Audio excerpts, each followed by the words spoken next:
Ketika kesabaran diuji, seorang nabi memilih kabur. Kisah Nabi Yunus yang menggetarkan hati. Pernahkah Anda merasakan bagaimana rasanya berjuang keras untuk sesuatu yang seakan tak memberi hasil? Bayangkan perasaan seorang nabi yang bukan hanya berhadapan dengan kebuntuan, tetapi juga dengan pengingkaran dan penolakan dari umatnya. Inilah yang dialami oleh Nabi Yunus, seorang nabi yang dipesan untuk menyampaikan kebenaran, namun malah dipenuhi dengan tantangan yang tak terbayangkan. Dari dakwah yang ditolak hingga perjalanan luar biasa yang membawa beliau ke dalam perut ikan paus, kisah Nabi Yunus adalah salah satu kisah yang penuh hikmah dan pelajaran berharga. Mari kita mulai perjalanan ini, dari awal misi di Nineve hingga saat beliau menghadap ujian terbesar dalam hidupnya. Bagian pertama, pengenalan Nabi Yunus si pembawa pesan. Di antara deretan nabi yang diutus oleh Allah Subhanahu wa Ta'ala, ada satu nama yang kisahnya begitu memikat hati, sekaligus menggetarkan jiwa, Nabi Yunus. Beliau bukan sekadar utusan biasa, kisahnya penuh dengan liku-liku yang luar biasa. Mulai dari perjuangan dakwah yang berat, petualangan dramatis di tengah lautan, hingga momen ajaib di dalam perut ikan paus. Dalam tradisi Islam, Nabi Yunus dikenal sebagai salah satu nabi yang kisahnya diabadikan dengan penuh makna di Al-Quran, terutama pada surah Yunus, surah ke-10, dan surah Al-Anbiya, surah ke-21. Jadi kalau kamu suka cerita yang seru sekaligus bikin hati bergetar, kisah Nabi Yunus ini wajib banget kamu simak. Siapa itu Nabi Yunus? Nabi Yunus, yang dalam beberapa riwayat disebut Yunus bin Matta, adalah seorang hamba Allah yang terpilih untuk menyampaikan pesan kebenaran kepada umatnya. Tugas utamanya, mengajak manusia kembali ke jalan yang lurus, yaitu menyembah Allah Subhanahu wa Ta'ala, Tuhan yang Maha Esa, dan meninggalkan segala bentuk penyembahan kepada berhala atau apapun selain Allah. Beliau hidup di masa ketika kebanyakan orang sudah lupa sama Tuhan yang menciptakan mereka. Mereka lebih memilih menyembah patung-patung buatan tangan sendiri yang jelas-jelas nggak bisa ngapa-ngapain. Ironis, ya? Di Al-Quran, Nabi Yunus punya julukan khusus yang keren banget, yaitu Junnun, artinya pemilik ikan nun.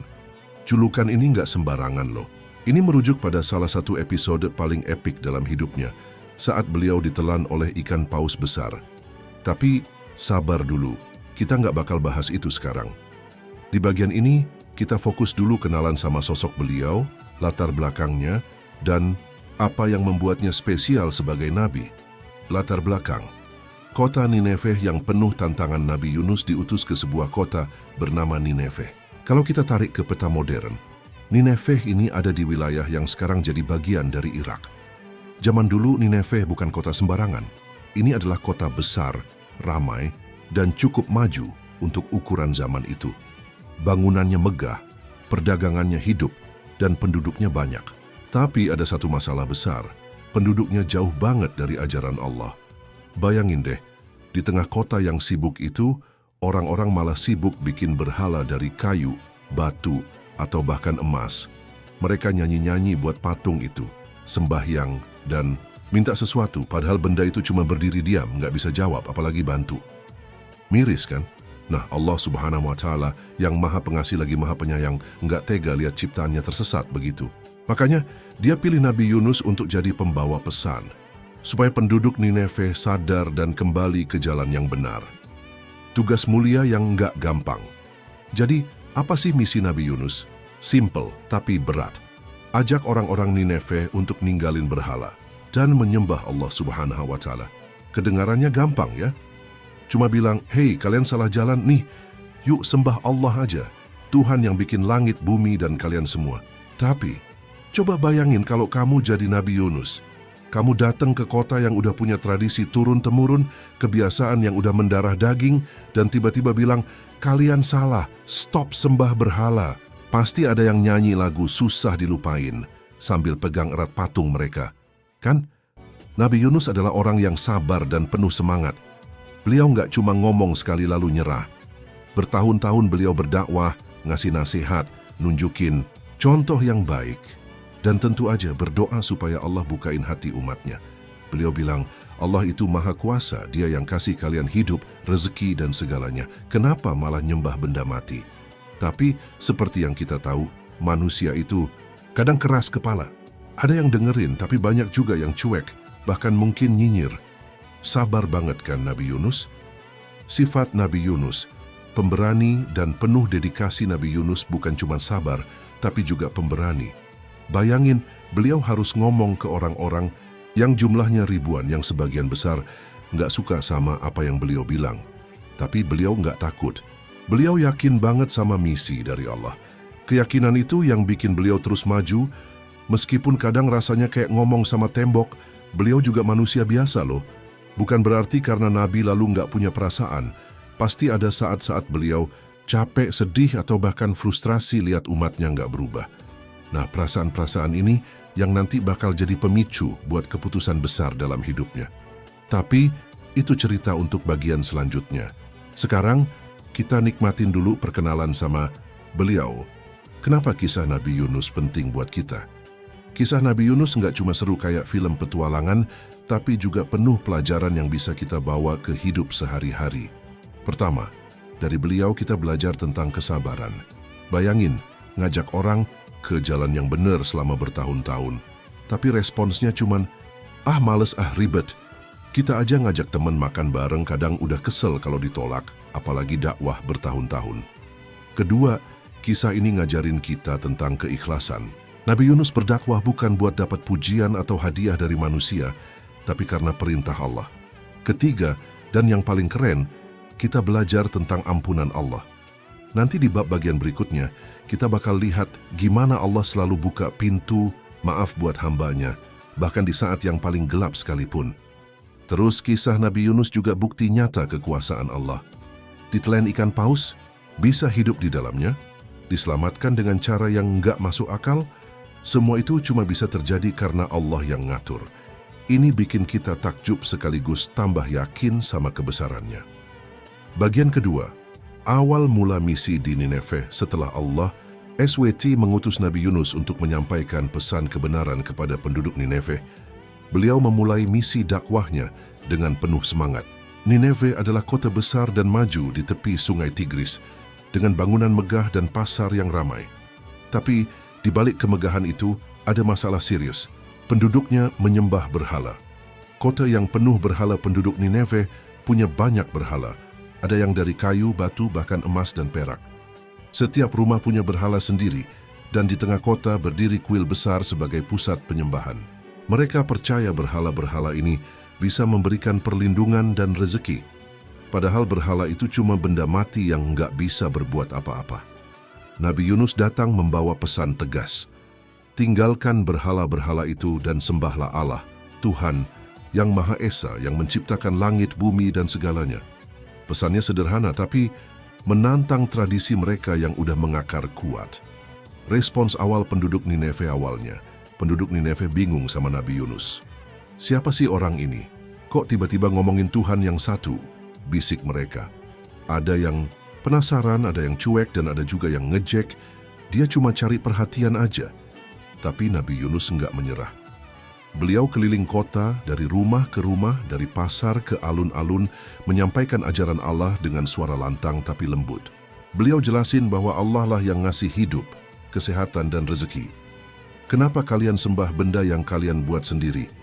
Mereka nggak bisa ngapa-ngapain, ujarnya. Beberapa orang mulai tertarik dan dengerin dengan serius, meskipun masih ragu. Tapi kebanyakan tetap nggak mau berubah. Kami udah biasa gini dari dulu, nggak ada masalah, kata mereka.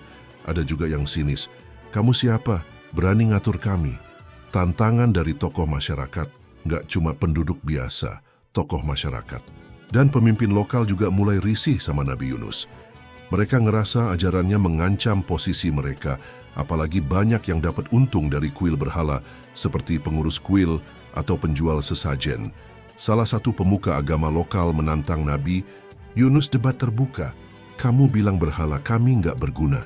Buktikan. Nabi Yunus jawab tenang. Coba suruh berhala kalian bicara atau gerakkan tangan mereka. Bisa nggak? Si pemuka agama malah marah dan ngusir beliau dari kuil. Keadaan makin tegang. Ada yang nyebarin gosip jelek. Bilang Nabi Yunus pembawa sial atau pengacau. Tapi beliau tetap sabar. Yakin tugas dari Allah harus dijalanin. Kisah kecil yang menyentuh di tengah tantangan itu, ada momen mengharukan. Suatu hari, Nabi Yunus ketemu anak kecil yang nangis di pinggir jalan. "Kenapa nangis?" tanya beliau. "Aku lapar, nggak ada yang ngasih makan," jawab anak itu. Nabi Yunus ngasih roti yang dibawanya, lalu bilang, "Tuhan yang ngasih kamu rezeki lewat tangan orang lain. Dialah Allah, bukan berhala."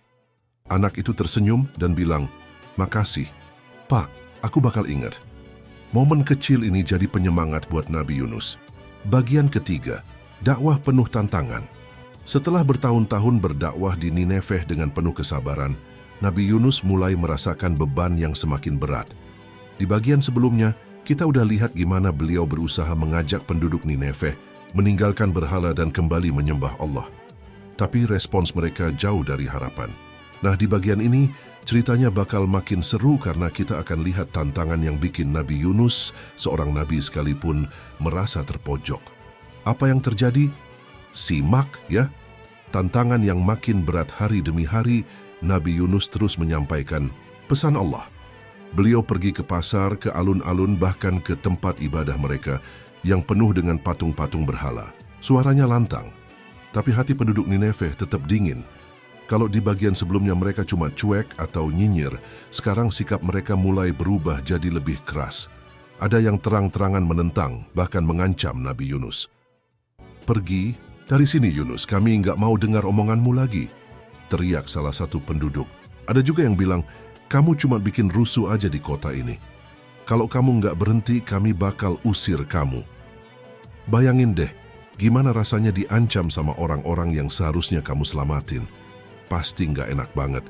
Selain itu, tekanan sosial juga makin kuat. Tokoh-tokoh masyarakat dan pemimpin lokal mulai ikut campur. Mereka nggak suka sama Nabi Yunus karena ajarannya dianggap mengganggu tatanan yang udah ada. Bagi mereka, menyembah berhala bukan cuma tradisi, tapi juga bagian dari kekuasaan dan ekonomi. Patung-patung itu kan jadi sumber penghasilan buat tukang ukir, pedagang sesajen dan pemuka agama lokal. Jadi wajar kalau mereka ngerasa terancam. Hati yang mulai gelisah Nabi Yunus adalah manusia pilihan Allah, tapi beliau tetap manusia biasa yang punya perasaan. Bertahun-tahun ngomongin hal yang sama, tapi hasilnya minim banget. Orang-orang yang dengerin cuma segelintir, sementara mayoritas malah makin jadi-jadi. Berhala mereka tambah banyak, pesta mereka tambah meriah, dan dosa mereka tambah numpuk. Di suatu malam yang sepi, Nabi Yunus duduk sendirian, ngeliatin langit penuh bintang. Hatinya berat. "Ya Allah, aku udah berusaha sekuat tenaga. Tapi kenapa mereka nggak berubah? Apa aku gagal jadi utusanmu?" pikirnya.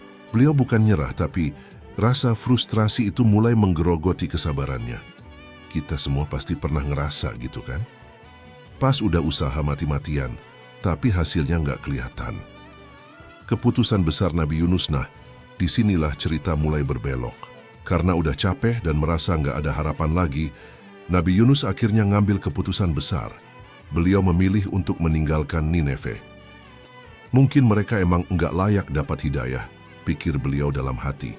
Beliau ngerasa tugasnya udah selesai meskipun sebenarnya Allah belum bilang apa-apa soal ini.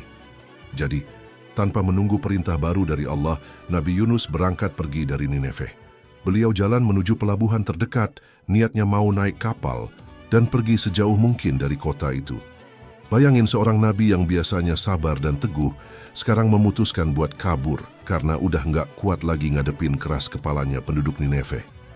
Perjalanan yang nggak biasa Nabi Yunus sampai di pelabuhan dan naik ke sebuah kapal dagang. Kapalnya penuh sama pedagang, pelaut, dan barang-barang yang mau dibawa ke negeri lain. Awalnya semuanya berjalan lancar.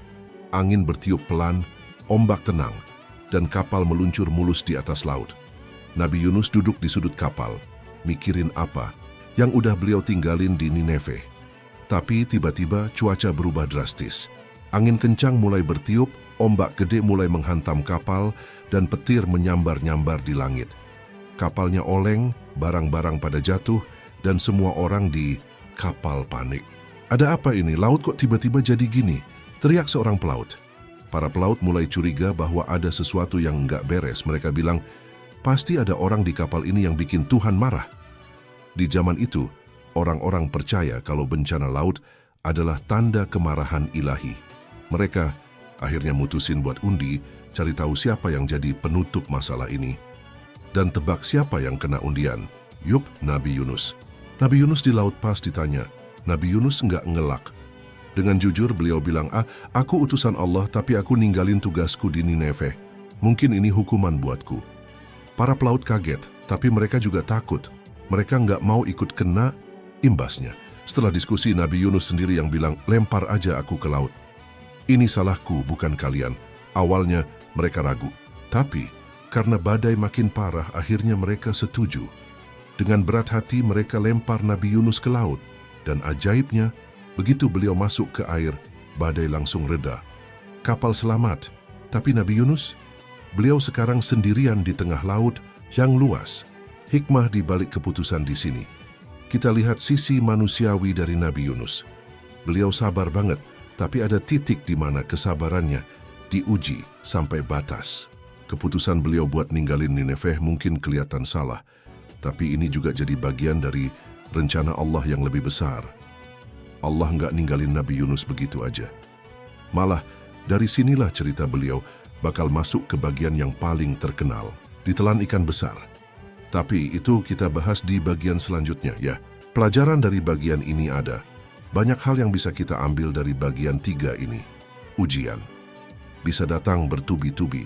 Nabi Yunus sudah sabar bertahun-tahun, tapi ujiannya malah tambah berat. Ini ngajarin kita bahwa hidup nggak selalu mulus, bahkan buat orang pilihan Allah sekalipun. Manusia punya batas. Nabi Yunus nunjukin bahwa bahkan Nabi pun bisa ngerasa frustrasi. Jadi, kalau kita pernah ngerasa capek atau putus asa, itu wajar. Yang penting adalah balik lagi ke Allah. Allah selalu punya rencana. Meskipun Nabi Yunus kabur, Allah tetap ngasih jalan buat beliau belajar dan kembali. Ini bukti bahwa Allah nggak pernah ninggalin hambanya. Bagian keempat, di dalam perut ikan setelah dilempar ke laut yang sedang bergolak hebat, Nabi Yunus tiba-tiba berada dalam situasi yang sangat mencekam. Bayangkan, laut luas, ombak besar, langit gelap, dan beliau sendirian di tengah semua itu. Namun Allah Subhanahu wa Ta'ala punya rencana yang jauh lebih besar. Tiba-tiba, seekor ikan paus besar muncul dari kedalaman laut dan menelan Nabi Yunus utuh, tanpa terkecuali. Ini bukan cerita fiksi, melainkan kejadian nyata yang diabadikan dalam Al-Quran sebagai tanda kekuasaan Allah. Kegelapan yang menyelimuti, coba bayangkan berada di dalam perut ikan paus. Gelap total, bau amis menyengat, dan ruang yang sempit. Tidak ada cahaya, tidak ada udara segar, hanya suara gemuruh dari dalam perut ikan. Dalam kondisi seperti itu, Nabi Yunus pasti merasa ketakutan dan mungkin menyesali keputusannya meninggalkan tugas dakwah di Nineveh tanpa izin dari Allah. Beliau mungkin berpikir, kenapa aku tidak sabar? Kenapa aku meninggalkan tugasku? Namun Nabi Yunus tidak menyerah. Meski berada di titik terendah dalam hidupnya, beliau tetap mengingat Allah dan mulai berdoa dengan penuh harapan serta penyesalan. Doa yang mengubah segalanya di dalam kegelapan. Perut ikan, Nabi Yunus memanjatkan doa yang sangat indah dan penuh makna. Tidak ada Tuhan selain Engkau, Maha Suci Engkau, sesungguhnya aku termasuk orang-orang yang zalim. Surah Al-Anbiya 87. Doa ini singkat namun sangat dalam. Nabi Yunus mengakui kebesaran Allah, menyucikannya, dan dengan rendah hati mengakui kesalahannya. Beliau menyadari bahwa dirinya telah berbuat zalim dengan kabur dari tanggung jawabnya. Yang luar biasa, meski dalam keadaan terpuruk, beliau tetap yakin bahwa hanya Allah yang bisa menyelamatkannya.